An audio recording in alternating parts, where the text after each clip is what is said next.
हमारे पास यहाँ पर एक क्वेश्चन दिया हुआ है, a person has 3 pants and 4 shirts, in how many ways can he dress up. तो सवाल में हमसे ये कहा जा रहा है कि एक व्यक्ति है जिसके पास 3 पैंट्स हैं और 4 शर्ट्स हैं, तो वो कितने तरीकों में ड्रेसअप हो सकता है। और ड्रेसअप का यहाँ पे मतलब है एक पैंट और शर्ट की कॉम्बिनेशन। तो जब वो हमसे ये पूछ रहा है कि in how many ways can he dress up, वो हमसे ये पूछना चाह रहा है कि एक पैंट और एक शर्ट के कितने कॉम्बिनेशंस बनाए जा सकते हैं।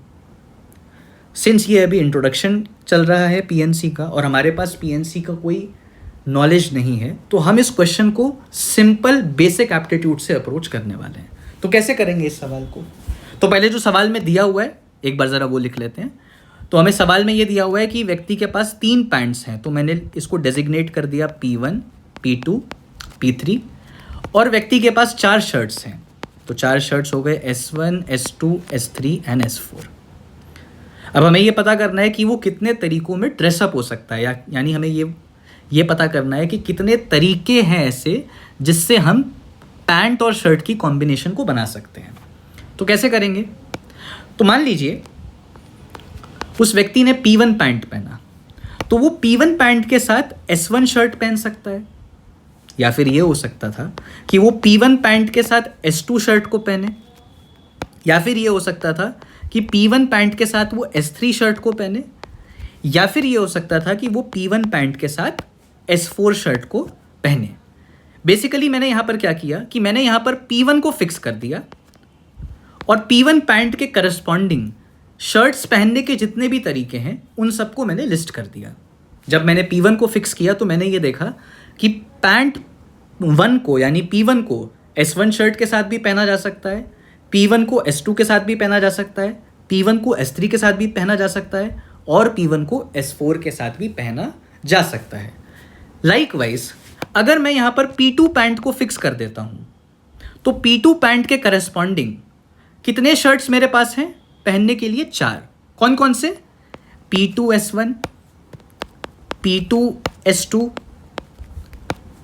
P2 S3 and P2 S4। तो बेसिकली मैंने यहाँ पर क्या किया कि मैंने P2 पैंट को फिक्स कर दिया और P2 पैंट के साथ जितने तरीकों से भी मैं शर्ट पहन सकता हूँ वो सभी मैंने यहाँ पर लिस्ट कर दिए। तो P2 पैंट के करस्पॉन्डिंग मेरे पास 4 तरीके आ गए ड्रेसअप होने के। सही बात है। सिमिलरली अगर मैं P3 पैंट को फिक्स कर देता हूँ, तो P3 पैंट के साथ मैं शर्ट 1 को पहन सकता हूँ, P3 पैंट के साथ मैं शर्ट 2 को पहन सकता हूँ, P3 पैंट के साथ मैं शर्ट 3 को पहन सकता हूँ और P3 पैंट के साथ मैं शर्ट 4 को पहन सकता हूँ। तो पैंट 3 के करस्पॉन्डिंग मेरे पास तरीके ड्रेसअप होने के आ गए 4। तो टोटल तरीके जो मेरे पास ड्रेसअप होने के आ गए वो कितने आ गए? Total ways of dressing up कितना आ गया मेरे पास? P1 पैंट के करस्पॉन्डिंग 4 तरीके, P2 के करस्पॉन्डिंग भी 4 तरीके, P3 के करस्पॉन्डिंग भी 4 तरीके, यानी 12 तरीके। सही बात है।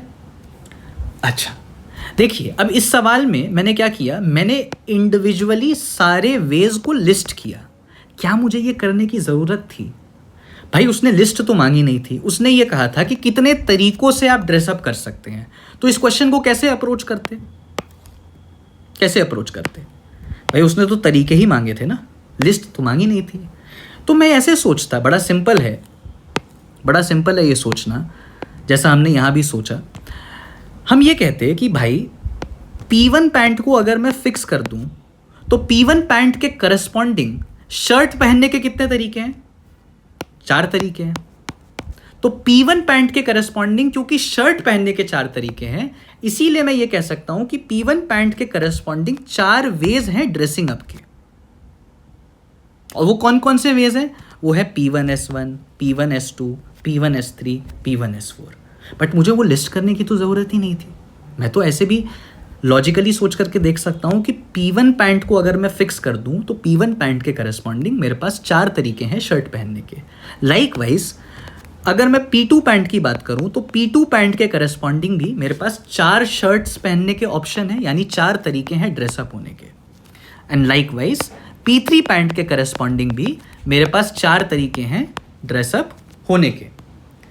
तो क्योंकि मेरे पास हर पैंट के करस्पॉन्डिंग 4 तरीके हैं ड्रेसअप होने के और मेरे पास 3 पैंट्स हैं, तो मैं ये कहूंगा कि total ways of dressing up, total ways of dressing up कितना आ जाएगा?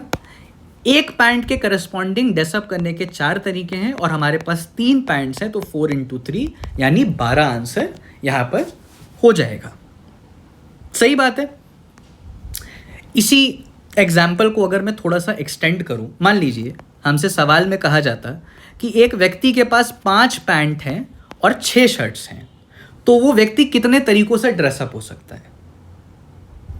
कैसे सॉल्व करते हैं, कैसे सोचते हैं? क्योंकि उसने नंबर ऑफ वेज मांगे हैं, लिस्ट मांगी नहीं है, तो मैं कि ऐसे सोचता कि मैं ये कहता कि P1 पैंट के करस्पॉन्डिंग मेरे पास 6 तरीके हैं जिससे मैं शर्ट पहन सकता हूं। तो P1 पैंट के करस्पॉन्डिंग मेरे पास ड्रेसअप होने के 6 वेज हैं। अगर मैं आपसे पूछूं कि वो कौन कौन से वेज हैं, तो आप जानते हैं वो P1S1, P1S2, P1S3, P1S6 तक जाएगा, राइट? बट वो हमसे नहीं पूछा है, हमें तो नंबर ऑफ वेज पूछा है। तो हम ये जानते हैं कि P1 पैंट को अगर मैं फिक्स कर देता हूं, तो P1 पैंट के करस्पॉन्डिंग 6 वेज हैं मेरे पास ड्रेसअप होने के।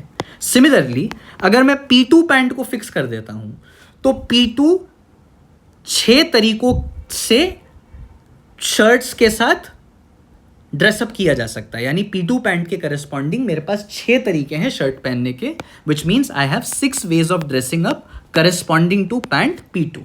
लाइकवाइज P3 के करस्पॉन्डिंग भी मेरे पास 6 तरीके आएंगे, P4 के करस्पॉन्डिंग भी 6 तरीके आएंगे और P5 के करस्पॉन्डिंग भी मेरे पास 6 तरीके आएंगे। तो total ways of dressing up कितना आ जाएगा? Total ways of dressing up कितना आ जाएगा? Total ways of dressing up आ जाएगा एक पैंट के करस्पॉन्डिंग, अगर आपके पास 6 तरीके हैं ड्रेसअप होने के और आपके पास कुल 5 पैंट्स हैं, तो आपके total ways of dressing up आ जाएंगे 30। तो यहां हमने इन सवालों से ये सीखा कि बिल्कुल अगर बेसिक एप्टीट्यूड हम लगाते हैं तो कैसे हमने इन क्वेश्चंस को सॉल्व करना है। ठीक है।